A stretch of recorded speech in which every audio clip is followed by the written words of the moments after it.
6 horas lleva Marcos Peña ya frente a los diputados, la sexta vez que viene el jefe de gabinete a las cámaras a dar explicación de la gestión del gobierno. Bueno, hubo distintos cruces con los distintos diputados de la oposición desde ya. Uno con Axel Kicillof, que al principio obviamente le nombró que el presupuesto había que, rehacerlo. No corregirlo, sino directamente rehacerlo. Dijo obviamente que estiman un dólar a 40, cuando en realidad en una respuesta que dio Marcos Peña por la expectativa de mercado hacia el año que viene, dijo que en diciembre del 2019 el dólar iba a estar aproximadamente en 50 pesos. Bueno, que obviamente era un presupuesto que, como decía, había que rehacerlo. De hecho, en la bancada del Frente para la Victoria hay carteles pegados que dice presupuesto rehacer, que no servía, que ya quedaba viejo, porque obviamente después del acuerdo con el Fondo Internacional todo lo que se había escrito ya quedaba en el pasado, y lo que no querían era que se repitiera lo que sucedió cuando se votó en 2017 el presupuesto de 2018, que al otro día cambió. Otra cosa que sucedió recién, cuando Graciela Camaño estaba hablando y diciendo que este era un presupuesto de ajuste, que no iba a llevar al submundo, y que obviamente la gente de pie está cansada de esta dirigencia, porque dijo textualmente: usted se hace el que responde, nosotros hacemos que le preguntamos, pero obviamente a la gente ya está cansada de esta dirigencia. Y particular al final lo que hizo Graciela Camaño, porque lo que hizo con una carpeta en la mano que decía Cambiemos, con el logo clásico del PRO, decía, Troll Center, diciendo todos los ataques que venía recibiendo, por ejemplo, ella en las redes sociales.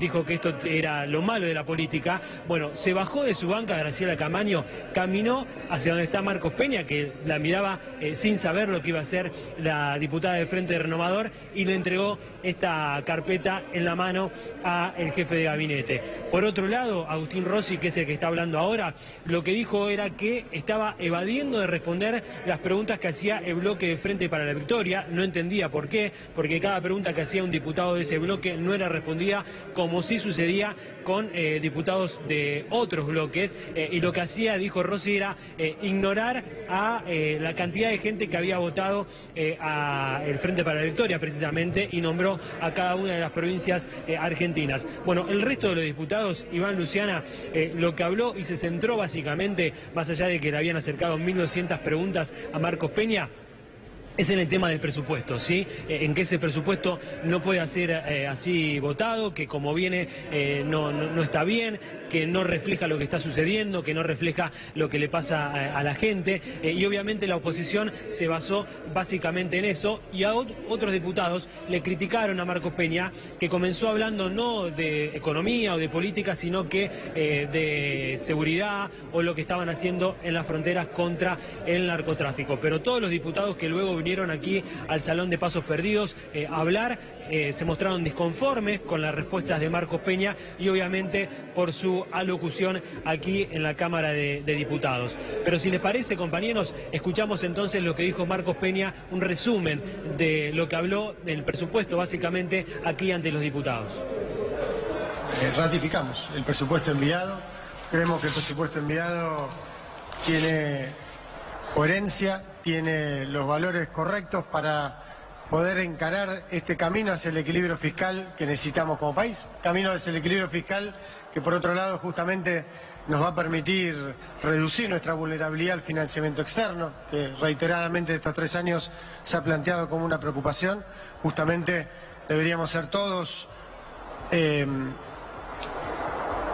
Deberíamos estar todos de acuerdo en la búsqueda de un equilibrio fiscal, porque genera una economía más estable, una economía que reduce su vulnerabilidad a los shocks externos, que reduce al mismo tiempo los desequilibrios que recibimos en el 2015 y que estamos buscando resolver estructuralmente en nuestro programa económico.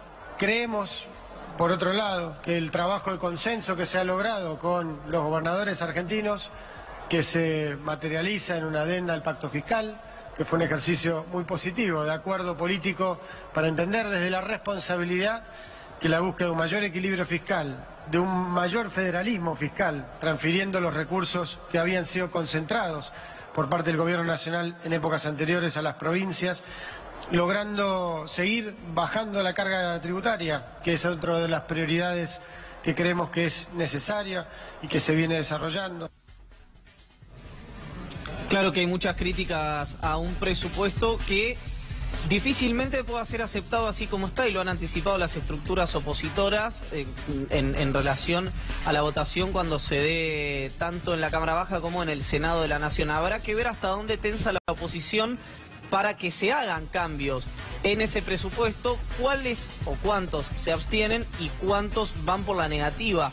Interesante lo que decía Nicolás Munafó a propósito de la campaña negativa en redes sociales que emana desde la Casa Rosada hacia ese departamento en la calle Viamonte, donde funciona la campaña sucia orquestada por la Jefatura de Gabinete de Ministros y por el ala de comunicación gubernamental, simplemente para tratar de dañar las figuras de la oposición con recursos del Estado. Vamos a escuchar a Axel Kicillof, diputado nacional del Frente para la Victoria, que cruzó duramente al jefe de gabinete y criticó el presupuesto nacional. Lo que vemos es que este es el presupuesto que arreglan con el fondo antes de que el fondo les baje el pulgar, que fue un poco lo que pasó. Ellos tenían un tipo de cambio más o menos fijo con Caputo, donde Caputo intervenía y ponía 500 millones de dólares. Así perdimos 35.000 millones de dólares, que es más que lo que el fondo nos va a prestar hasta fin de año. Lo perdimos, bueno, ya está. Pero el fondo le dijo, no, con nuestros dólares ya no se hace más eso. Y eso es el presupuesto, eso digamos sería el acuerdo nuevo, esta banda de flotación que nadie sabe cuánto sube, cuánto baja, que nadie sabe cuál va a ser la inflación del año que viene, nadie sabe nada.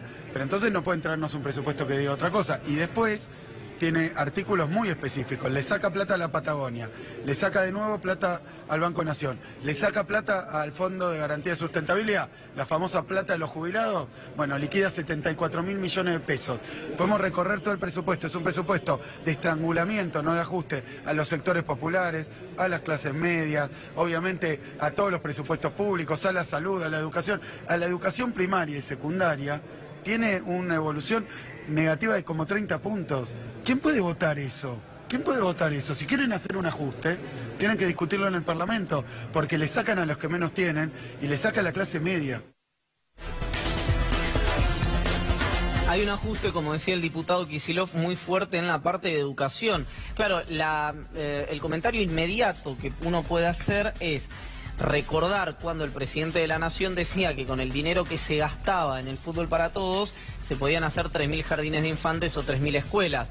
Bueno, no solamente no se han hecho los 3.000 jardines de infantes ni las escuelas, sino que se volvió a privatizar el fútbol. Entonces la pregunta es, esa plata que el Estado, entre comillas, se ahorra, más la plata de los préstamos a los organismos multilaterales de crédito y a los inversores externos, más los dineros que se han ahorrado, y otra vez entre comillas, por los despidos y por los achiques en el Estado, etcétera, etcétera, etcétera, junto a este apretón monetario que lo que significa es más ajuste. La pregunta que uno tiene es, ¿dónde está esa plata? ¿Dónde está la plata que el gobierno se ahorró por ajuste y que le pidió al Fondo Monetario y que le pidió a los inversores externos? Francamente no se explica, hay que tener talento para hacer un plan tan falible en materia económica. Evidentemente lo ha tenido. Nosotros, los argentinos y las argentinas, estamos haciendo el experimento. Y te agrego algo que no es menor, que tiene que ver con este ahorro, si querés, en los servicios como la electricidad y como el gas, por subsidios, ejemplo. Claro. En subsidios, que es muy elevado, que fue una queja muy exagerada y que además cada 3-4 meses, tanto el gas como la luz, también podemos incluir el agua, es un subsidio que se retira en esa condición y que es un dinero que ya el Estado puede tener disponible para gastar en otra cosa, o podría tener disponible. El lunes pasado, ¿sí? El lunes fue uno, me parece. ¿Sí? Primero, entre 30 y 35 anunció Javier Iguacel el gas, efectivamente, sobre ya los aumentos que venían. El 15 aumentan los trenes, 8% las prepagas autorizado por el gobierno. Bueno, evidentemente hay un plan que desconocemos y que tiene que ver con apostar a la tolerancia del bolsillo de la clase media argentina. Las LELIC, ahora...